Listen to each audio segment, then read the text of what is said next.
We were trying to stall for who and Sherry. Yeah, thank you. So we're calling this presentation The Good, the Bad, and the Ugly, and we're going to be talking about several people that were pivotal people in Upper County history, and some of them were good, and some of them were bad, and some of them were good and bad, and there were a lot of significant events that happened back in 1891. So those of you who were here earlier, we were talking about Clallam had a paper then that was saved, it's archived, and so you can go into the Tribune carefully because it's disintegrating, but those 1891 editions are there, and they just tell this amazing story of the things that happened, during that time, and it was, there was a time of excitement because it's a new area, but there's a lot of crime in Clallam, a lot of robberies and assault with deadly weapons. There's a big fire that destroys a lot of their business district, and there is a huge problem that Clallam is facing in 1891. It's almost like it was a melodrama.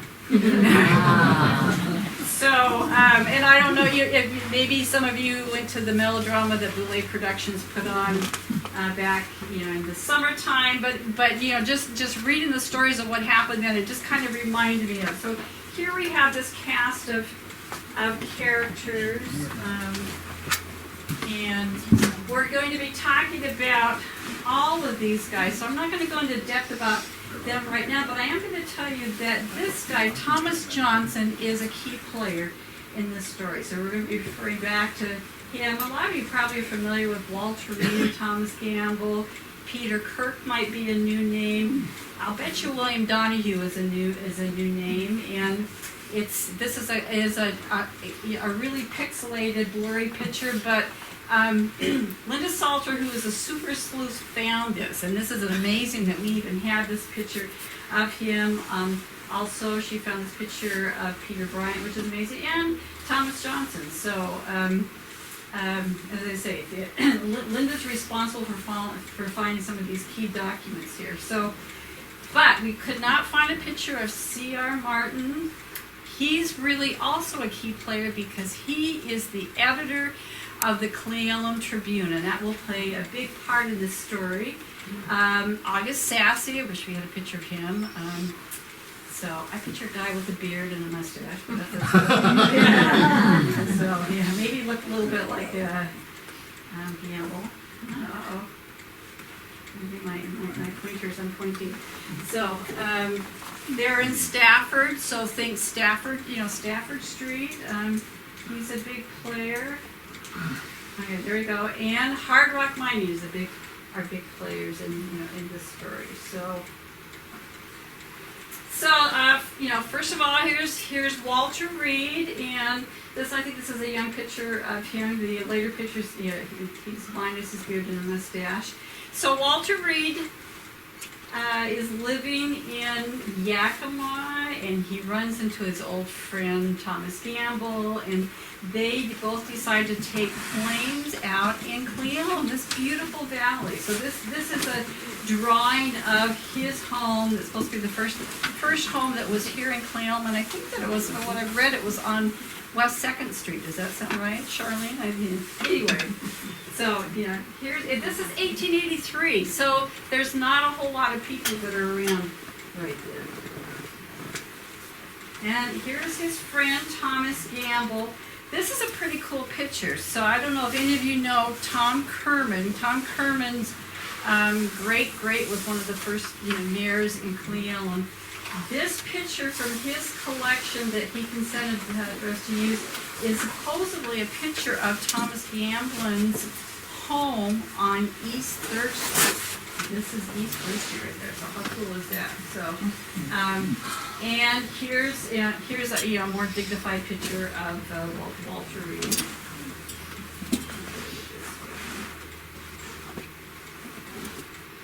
Okay, Okay, so 1883, that is when they take out claims. So by 1886, they decide to plat the city of Cle Elum along with a guy named Thomas Johnson. I call Thomas Johnson the famous, one of the founding fathers of Cle Elum that you've never heard of, But he's very instrumental in helping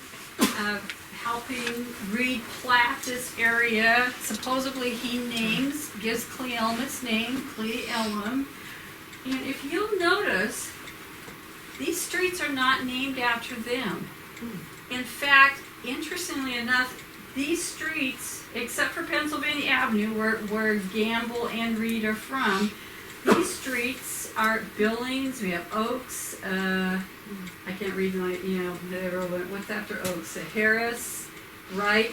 These are all Northern Pacific presidents or vice presidents.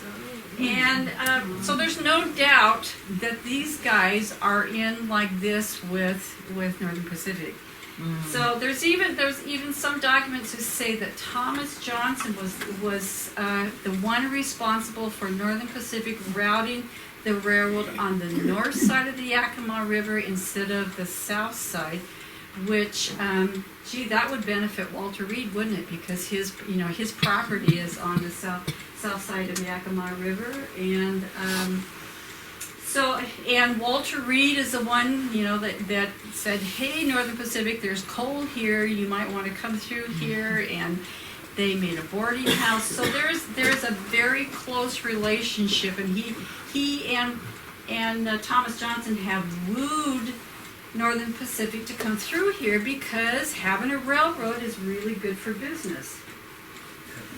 So this is a drawing of what Cle Elum looked like in the late 1800s. So Reed House, so he figures there's going to be a lot of people coming through. So the Reed House is where Cle Elum Manor is today. So that's like a hotel, boarding house. The very first store is this building right here, and this was built by Thomas Johnson. So Thomas Johnson has a store right here. You can see on the east side of the street, all filled. It doesn't look like it's quite as full right there, but eventually, by 1891, this side of the street is also full of buildings. Not as much going on, on First Avenue, but there are a few businesses that are there. Excuse me. So, this photo is dated. Sorry. Is the railroad currently where it was at that time? Yeah. Yes, as far as I know. They changed the route of the river. The river was rerouted, but the railroad has stayed. Easy to do. Well, yeah. It kept flooding in Cle Elum. They had to do something about it. This photo is dated 1888. So you're looking south. This is Peel Point right here. This is Pennsylvania Avenue. So once you get past South Pennsylvania, it's a little on the sparse side, but there you go. Now, in contrast, this is Roslyn. So this is,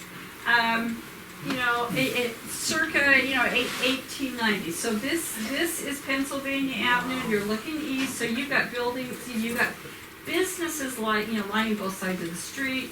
We know that there were businesses, going north on First Street and south on First Street. There's businesses on Second Street here.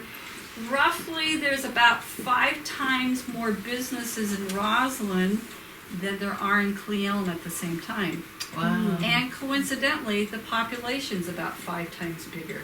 Can you see what the problem might be in Cle Elum going on in 1891? So this photo was taken in 1894. So to orient you, here's the railroad tracks. There's the Reed House right there. Here's Johnson's. We think that's he's building right there. See this? That's nothing. There is nothing there.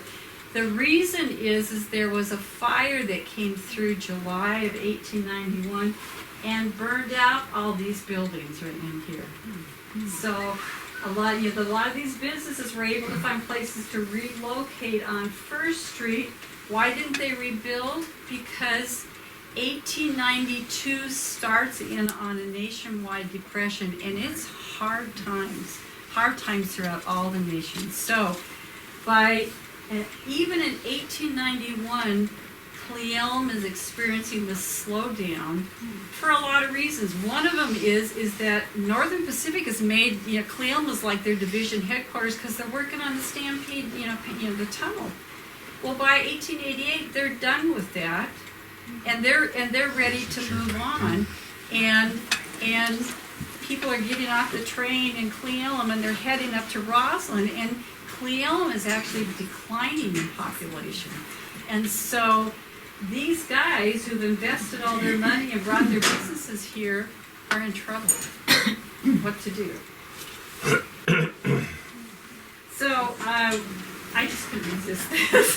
So the 1891 paper, has runs ads, and they run the same ads every week. So you have an idea what the mainstays of the business. There's the Reed House. They had a bad week this week, I guess.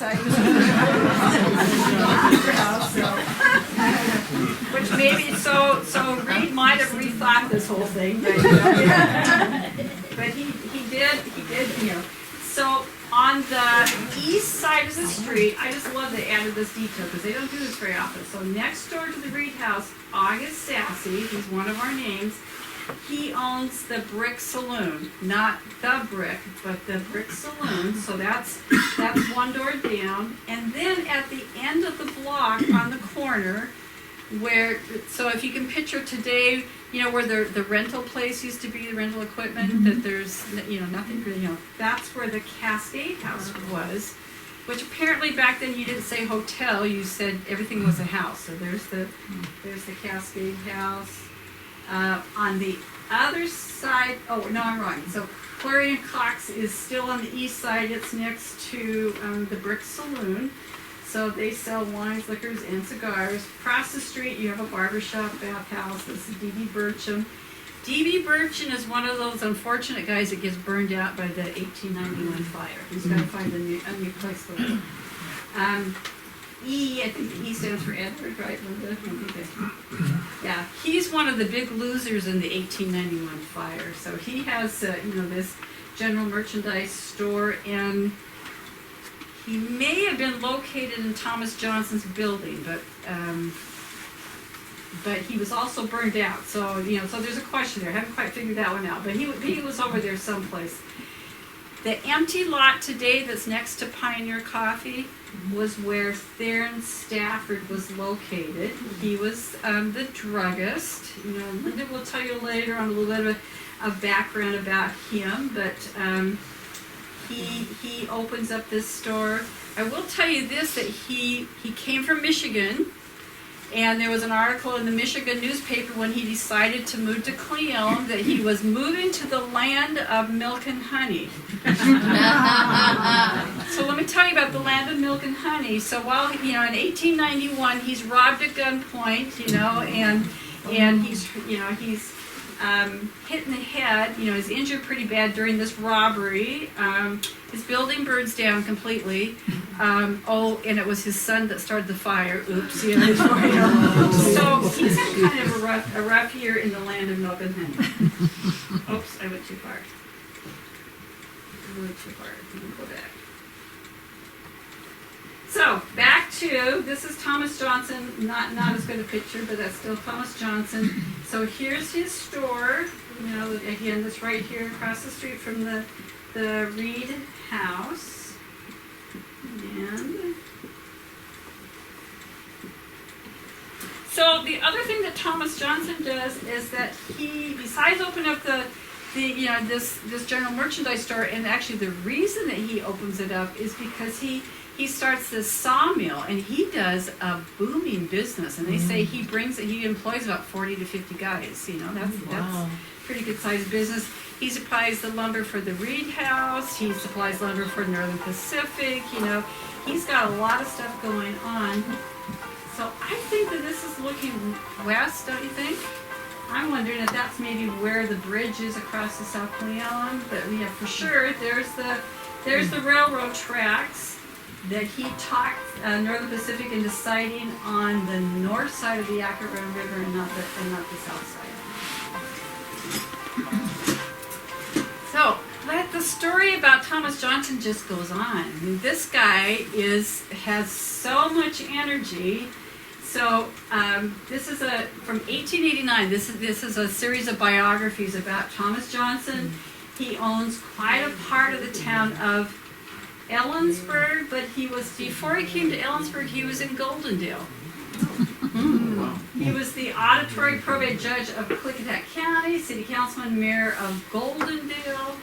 One source says he left Goldendale because there's no railroad there, so there's no, the opportunities for Goldendale to really prosper and ship their goods to market is limited. So he moves on to Ellensburg, and one of the first things he does is he builds a store. Before he gets to Cleon, builds a store, and in 1881, 1883, a fire starts in his building, which is of an incendiary source. That's what the paper said, an incendiary source. So he loses his store, $45,000 worth of inventory, which I did the calculator, and today's money is about 1.2 million. Yeah. Very little insurance. That's a big ouch. So that's 1883. So then he ends up in Cleon. He's helping Walter Reed. He's plating Cleon, and he brings his lumber mill there, sawmill there. But he comes back to Ellensburg and he builds this. This is called the Johnson House. So he builds this as the grandest hotel in the Pacific Northwest. First floor. I guess he lived there for a while, maybe on the second floor. This is the ballroom up here. Had running water. It was really not a thing back in the 1880s, but he had running water. Sadie Thayer from the Kittitas Museum sent me this picture, and this is the Johnson House as seen from Craig's Hill. So this was on 4th and Pearl. So it was quite a lovely thing. It also burns down. Oh my gosh. Fortunately for Johnson, he'd sold it before then. But not fortunately, I guess, for the guy who bought it. So here he is back in Cleon again, and you can't really see these very well, but these are some of the documents that Lynda and I found in the archives there in St. Paul. A lot of them are like an onion skin and they're blurred, but really close. What it's showing you are land transactions, 1887. Here's Thomas Johnson to Logan Bullitt, who was one of the vice presidents of Northern Pacific, and then someone. What's significant about this is where they're buying land. And here's some more transactions here. They're all in section 20 and section 26. Let me show you where those are. Here's section 20 right here, southwest of Roslyn. Anybody guess what, something significant that's on section 20 southwest of Roslyn right there? Suncadia now, and what was before then? The mines, okay, but there's a little glitch with this, is that the railroad gets every other section of land. That's what their land grants are, and they're odd numbers. 20 is an even number. And there's Thomas Johnson buying up a bunch of land over in section 20, and Johnson and Walter Reed are buying a lot of land up in section 26 that Cleon is on. It's a possibility, and I have to give credit to Dave Franklin, who's another docent in the Roslyn Museum, that maybe they were acting as agents of Northern Pacific and buying the land for them and then turning around and selling to them. Because somehow they had to get hold of this land if they wanted it for coal property. So, possibility. But all this coal that's going on in Roslyn, basically Cleon has nothing. So Roslyn's got the coal. Cleon thought they would cash in on it, but it's just not happening for them. There's no major industry in Cleon. It's all going to, and it must have been so frustrating to Walter Reed, who'd spent so many years wooing Northern Pacific there, and people get off the train and head up the tracks up to Roslyn. What they do know, though, is that beginning back in about 1888, there have been some iron ore discoveries. So 9 miles southwest of Cleon, there are some mines in there, and so they know there's some there. They know that there's some up above Sam and Lissac, but they need. It feels like that the only hope for Cleon is if we don't have coal. We need some capitalists, and this is the big buzzword in 1891. We're just looking for capitalists to get in here. So this is an article about Packwood. You may have heard of Packwood. Used to live in Ellensburg and then went to Western Washington. So he goes back east. He's looking for capitalists.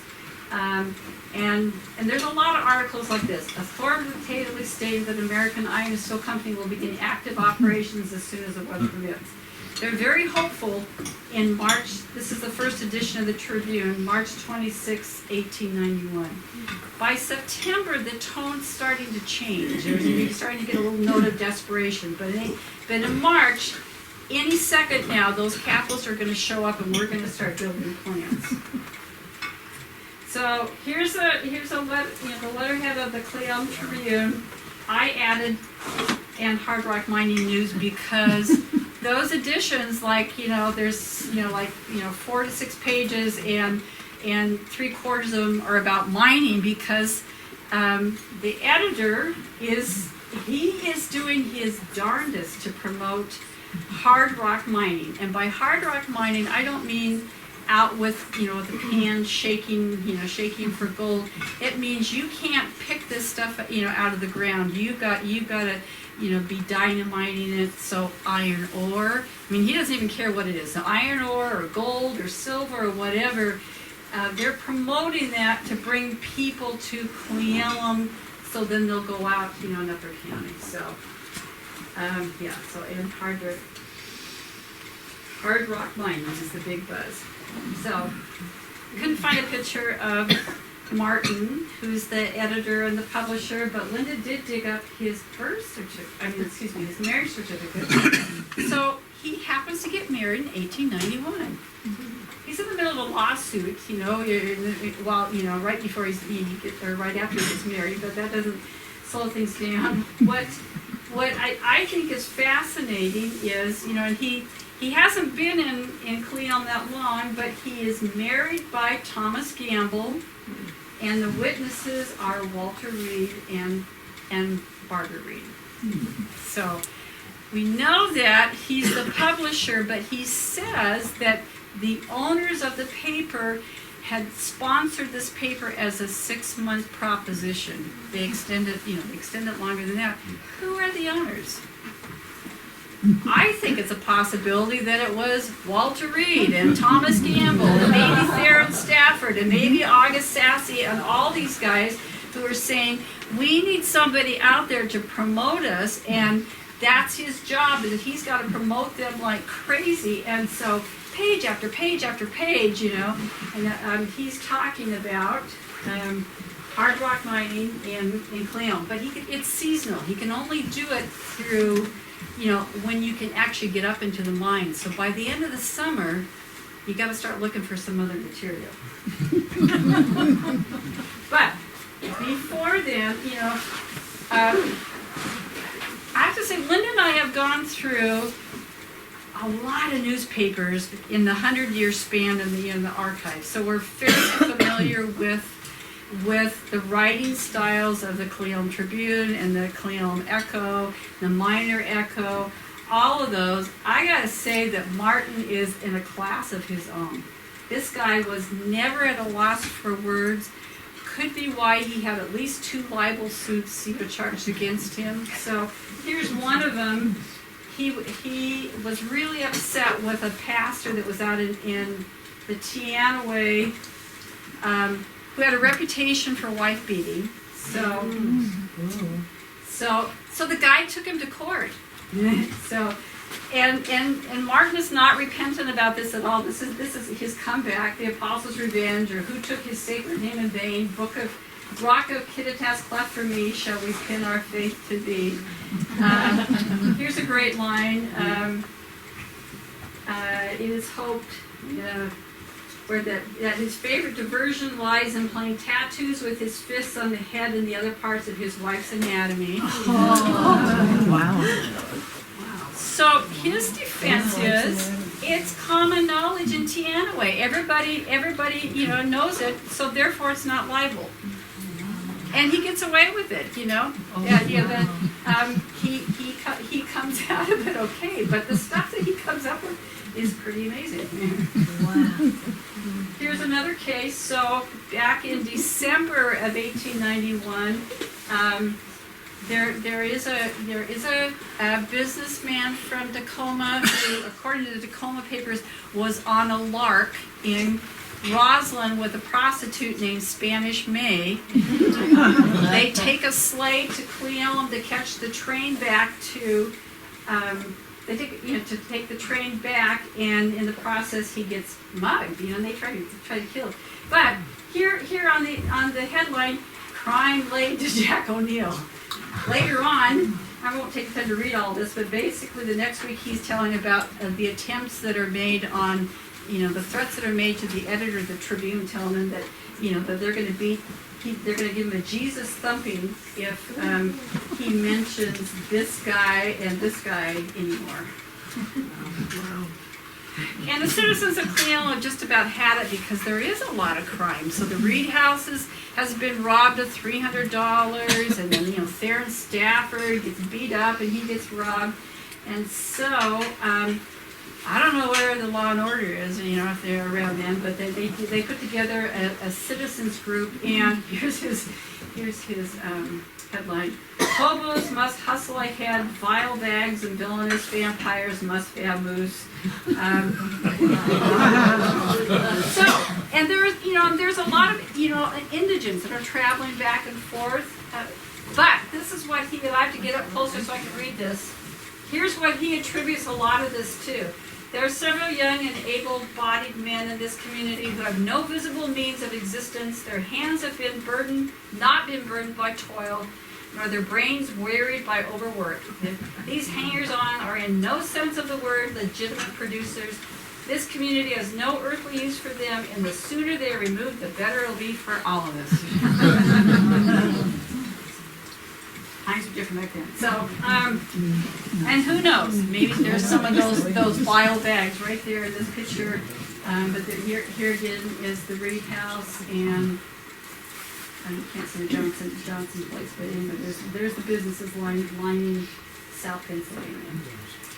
So, but really, Johnson's main job is he's supposed to be, plugging iron ore.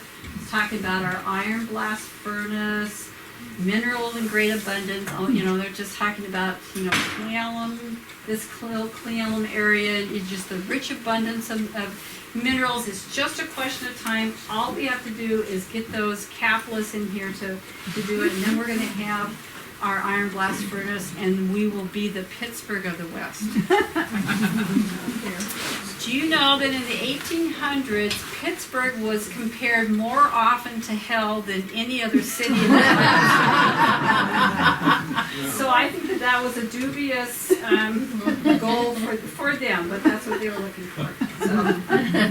So kind of this guy right here started this in a way. He didn't discover the iron ore up here, but this is Peter Kirk. Has anyone ever heard of Peter Kirkland? Mm-hmm. So they discover iron ore up Snoqualmie Pass, and then somebody discovers iron ore around here. I have no idea who, but he comes up this way, and he actually takes out some mills. And the original plan was to build this in Cle Elum, a steel mill. Can you imagine? So that did not happen, and then that's a long story, and longer than we have, but that did not happen, and so, but there's still still hoping that if he doesn't do it, somebody will. So here's, actually this is an Ellsworth paper saying, in fact, there are whole mountains of iron ore in the Cleon district, talking about the vast resources. A 1946 article in the paper from a UW professor that came up here and did more studies said, yes, there's iron ore, but there's just not enough to really do a significant. So, yeah, they were hopeful, but it just never So happened. it took them till 1946 to figure it out?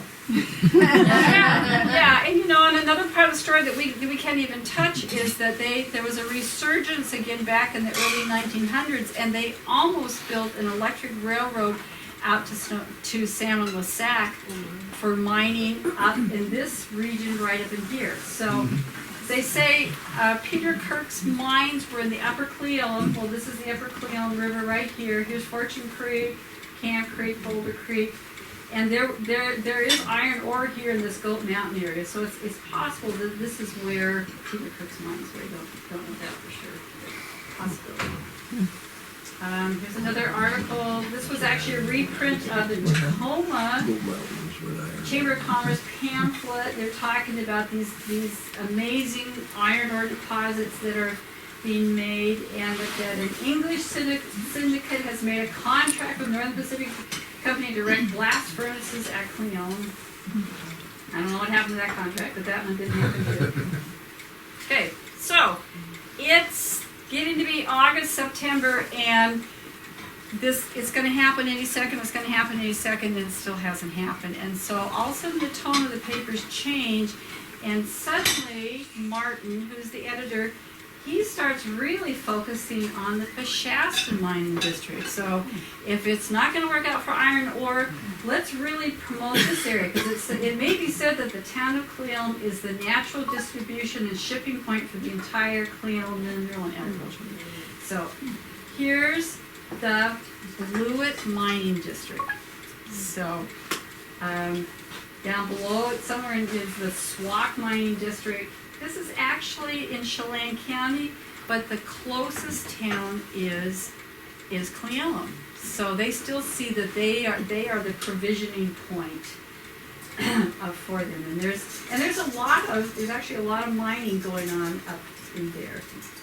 And that's where we get back to Thomas Johnson, who over a period of years has taken out at least 15 claims. So this is up in this Blewett mining district, and for sure I can peg that the pole pick and the bobtail were his. I don't know the rest of them, but anyway.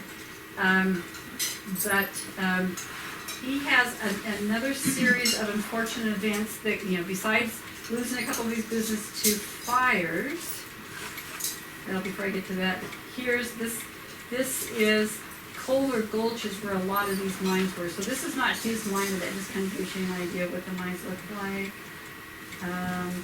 Here's a stamp mill. Does anyone know what a stamp mill is?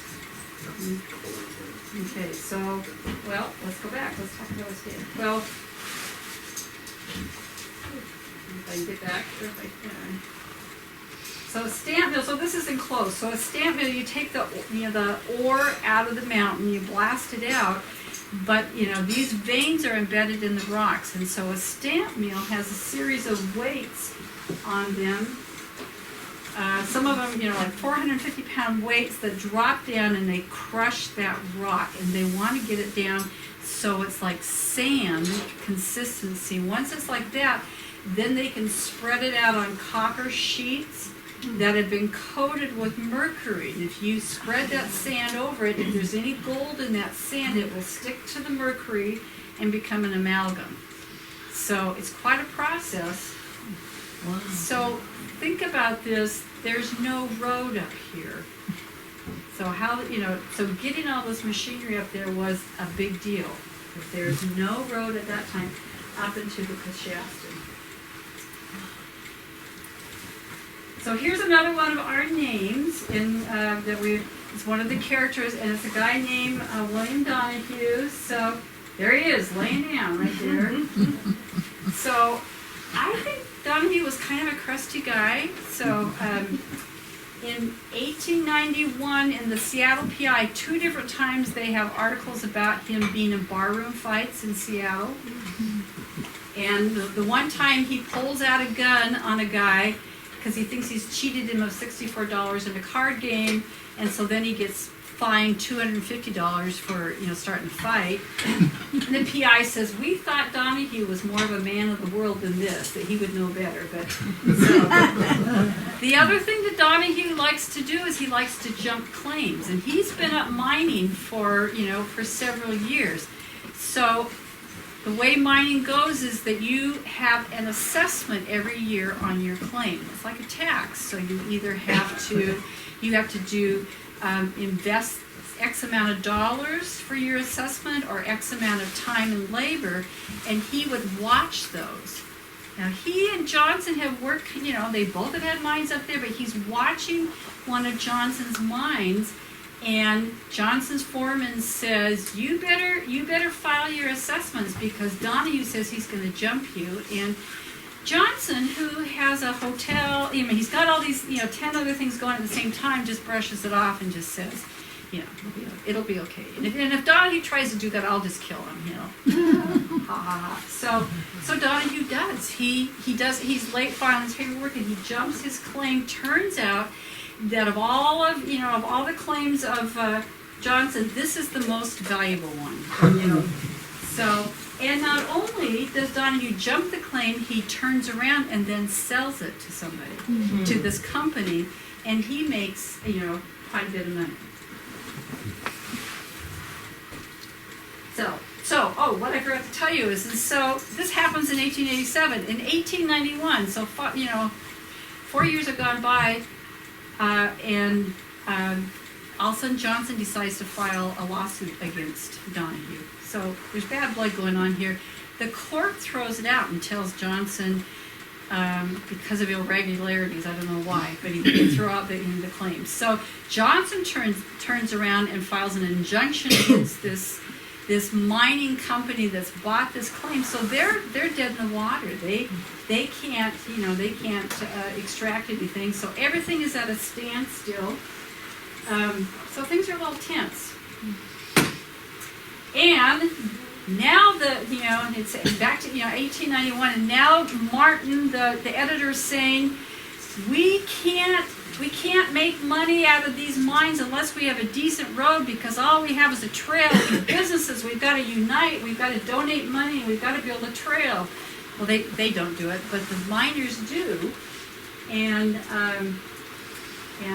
Donahue is the guy that kind of organizes that. So they actually get a wagon trail built from August Sasse's ranch in the Teanaway up to the Blewett.